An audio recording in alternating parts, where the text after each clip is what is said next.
What's up, Hippo lovers? WTF happened in April 2024. It was a lot, so fasten your seatbelt and we're directly jumping into it. The start of April actually was also the end of Sudden Disaster tournament, where you could, in most maps, only build one town center or only have the starting town center, and if you lose that one, the game was lost for you. Basically, the who's who signed up for it, mainly the biggest tournament at that time. Hera set that one out. But we've seen a lot of upset. Viper losing to Tado, then Tado losing to Winchester, Winchester going through against Balt, but in the finals losing to Mr. Yo, who had a pretty good run at the top there. It was a really interesting finals, back and forth, lots of highlight scenes. So if you want to see that final, it was a really nice one. That was the conclusion there at the start of the month. Then we go into World Rumble, which is an $11,000 tournament that had some weird sign-up rules, allowed most top players that never made a top 8 in an S-tier tournament. But there were also some exceptions. And we're looking at this final bracket here. So the big names were not allowed. And basically the up-and-comers that could make the big jumps are in there. And to the big surprise for a lot of people, the big names, Baltz, Hart, Andy, did not take the W away, or maybe Sebastian. It was actually Dark. Crazy semifinal was down 3-0 and took it back in his favor, 4-3 there. Hart, nice performance, made it into the finals, but then lost 5-1 in the finals against Dark. So really strong performance here for Dark, and probably his biggest win, prize pool wise. Yeah, $2,000 plus there in his pocket. Really nice for him. Then some crazy upsets happened in another tournament, the Locracy Cup. Basically water-based tournament, and the Viper lost very early on against Pela. On, not the most standard maps, quite a weird draft to see Chinese there on Water Nomad, for example. Also, quite an upset that Hera also lost in the exact same tournament against Zorakoma in the round of 32. Had questions there in the draft for sure, maybe not 100% focused, not 100% prepared. It is not the craziest prize pool. In the end, we have $3,400 to play for, but still, those two big names being eliminated that early on was certainly a big shock. Also, the Viper had a small tournament hosted, and also they are lost in the best of one against a 2.3k players. So 3 tournament losses for the Viper in 1 month, and 2 certainly very surprising ones included there. Not the greatest months for the Viper there. Then let's continue with some drama. So, Age of Noob is a content creator. Is this one the right file? No, this one is the right file. That made a video giving a lot of information about Age of Empires Mobile. This is basically the browser game that is coming out sometime this year.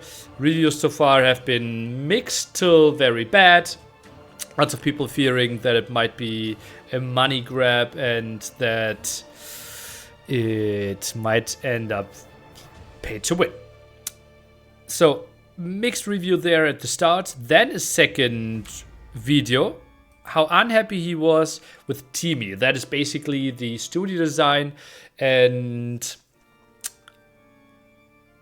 he discussed basically, okay, what happened. He wanted to be monetized for his videos, but there were some problems. He felt treated unfairly and discussed that at length in his second video.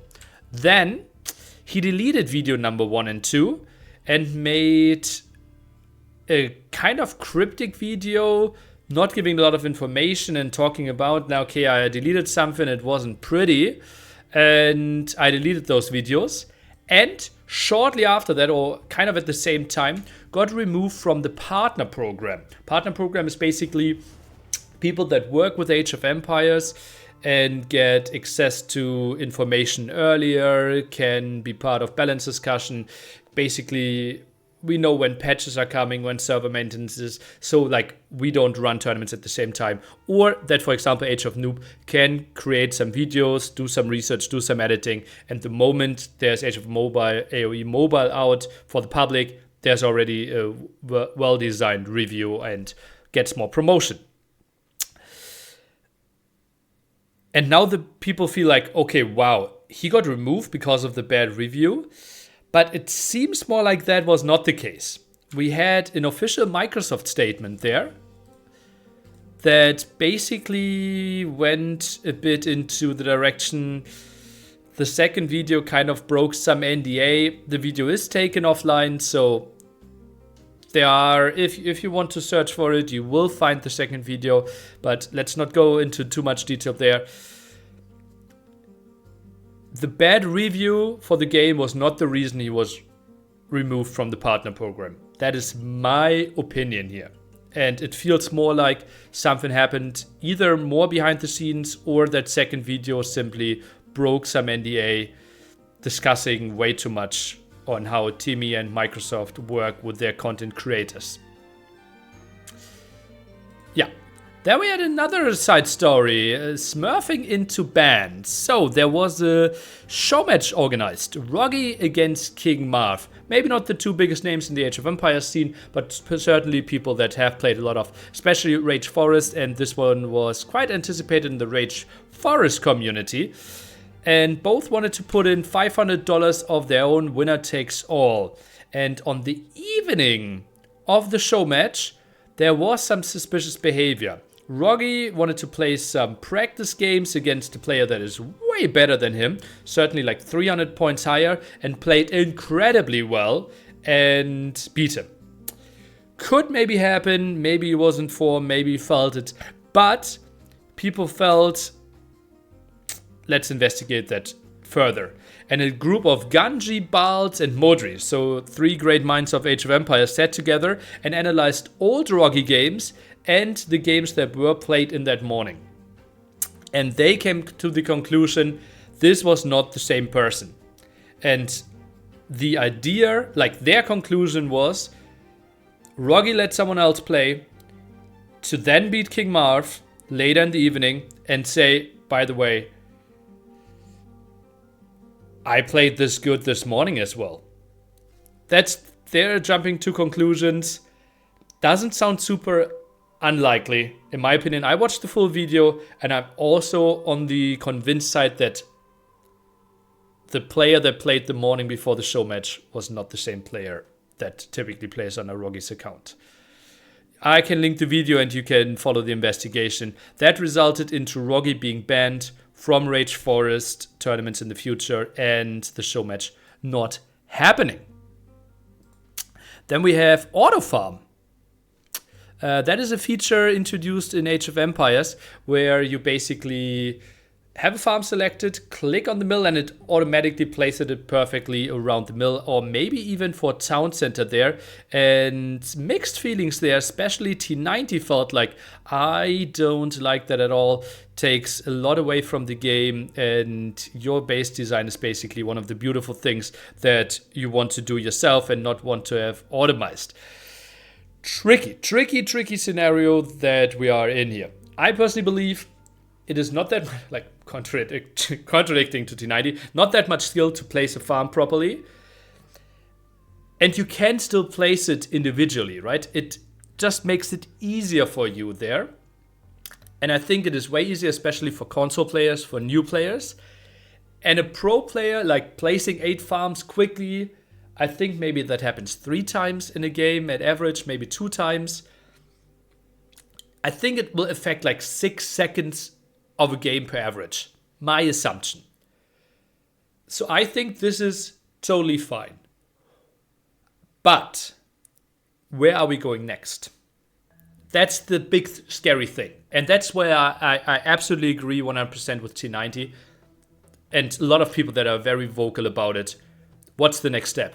Are we auto-queuing villagers? Are we auto-building houses? Are we, like, what is the next step to make it easier for the noobs? And then we're pushing so much away from the beautiful base design and game that is Age of Empires. You're building your own empire, and it's not auto-generated. So I don't have a problem with auto-farming as it is right now, but I'm scared what is being thought of next. And where do we want to draw the line? My line in the sand is not crossed yet, but we aren't far away. We aren't far away. Then, big information. We have a Red Bull tournament coming up, and we had way more information. There will be live crowd. It will be held in Spain as well. It will be featuring Age of Empires 1, 2, 4, and Age of Mythology as well. More information on Age of Empires 2. It will be held in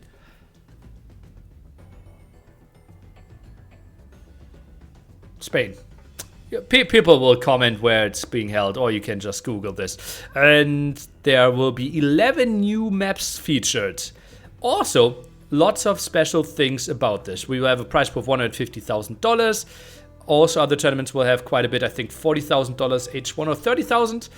Age of Empires 4 will have 50,000 and Age of Mythology 10,000. It will be 8 players in total for Age of Empires 2.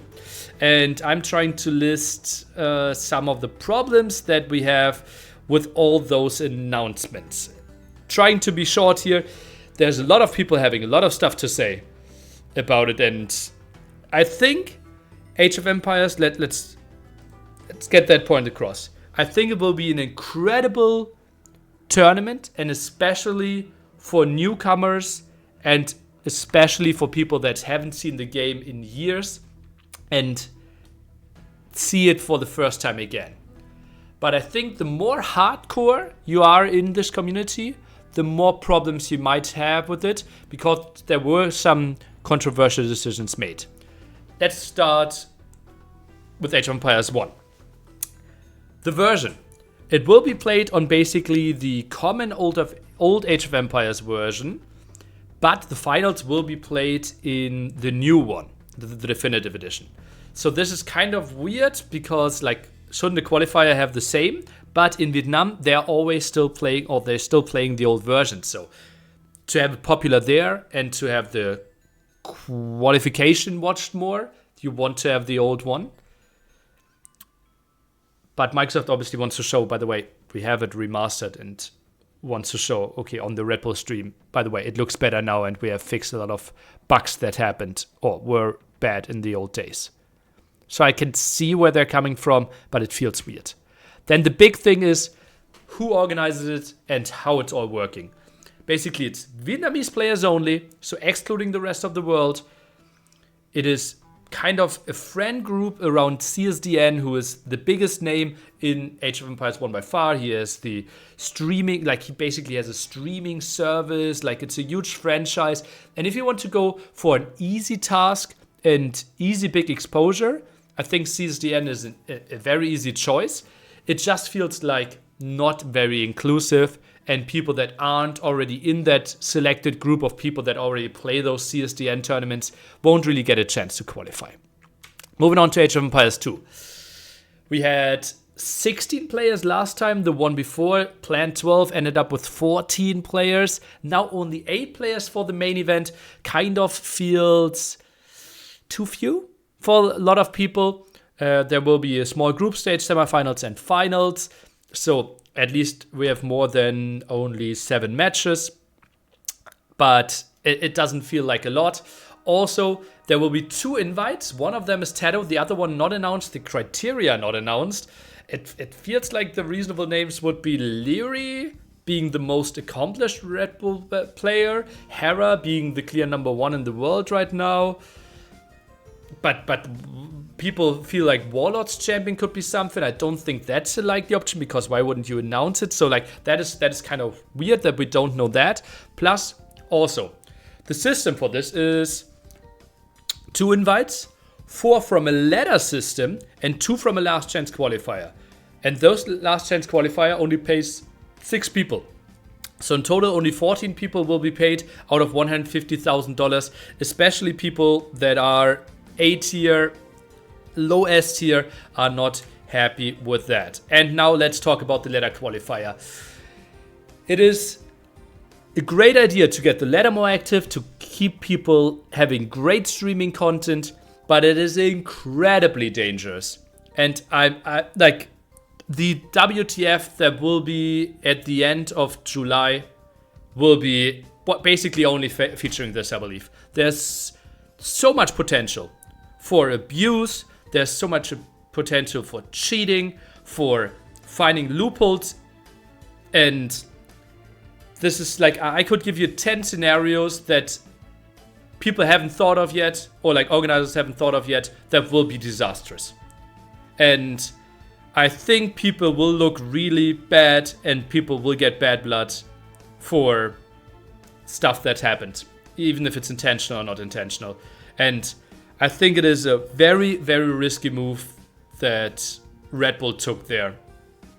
What is great is that obviously now it's directly integrated days after the announcement in the ladder system, and people can already train, and like everything worked very smoothly there in that regard. Obviously maps are still a bit bugged, but they are fixing that. There are still 2 months to grind. Oh no, May, June, July, 3 months. 3 months to grind. I think the cutoff line is there 28th of July for the top 4 spots. Age of Empires 2 also will have Empire Wars again.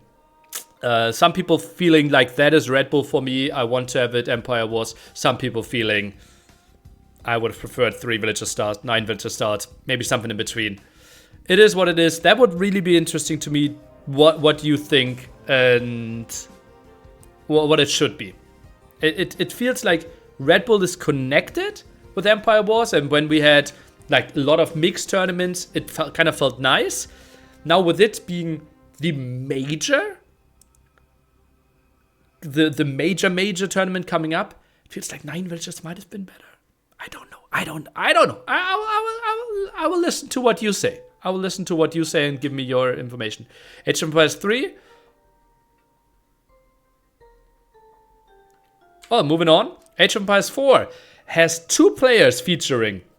One already invited. $30,000 prize pool, I believe. 20,000 for first, 10,000 for second. So Marine Lord just gets 10,000 for free. Being the champion from last time, he obviously is the best player, but he's also the player that most people want to see. So qualifiers without him is quite a question mark. And then that is quite questioned, because now basically the world of Age of Empires 4 is fighting for one single spot to attend Red Bull. Feels weird, man. And Age of Empires 4 also being focused in Empire Wars. Lots of hate for that. Empire Wars even more unpopular with Age of Empires 4. People ranted a lot.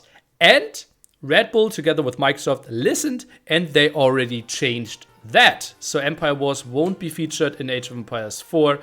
Great choice, and lots of people applauded that. Whew! Worked through Red Bull here. Good job if you made it this far. Look ahead. MEMS $45,000 tournament Warlords 3 is happening. We have full qualifiers throughout May, early June, the finals there. You want to tune in for that one. Very diverse map pool. Qualifiers just started, and they will continue over the next 4 weeks. Then clip of the month. Not enough time for this week. Game of the month. I will give you just a quick look at this. It is ACCM versus Stout in Money Match Monday from Dave, and it is played on Tiny Nomad. And just look at this. We're 27 minutes in. Population is 18 versus 20. Now 18 versus 19. And how we got here and how it's continuing, I will link you the game down below. Which ends us in the time-saving screenshots of the month. I have 2 sweeties for you. Sudden Disaster game. Balls against Winchester. And this is what CapChange gave us. Bal's king died in mysterious circumstances. He was under a gate. The gate was getting shot by traps, and the king died with it. And the other screenshot, just pathing. Just Age of Empires pathing. Stark gave up a tournament game against Sorakuma because the deer didn't move like he wanted to. that was it from me. Incredible month to follow Age of Empires. I hope I packed everything in under 20 minutes. Let's quickly wrap this one up. Goodbye, Hippo lovers. Tell me if I missed something and give me your feedback. Did you want to have Empire Wars or not? Goodbye. Whew.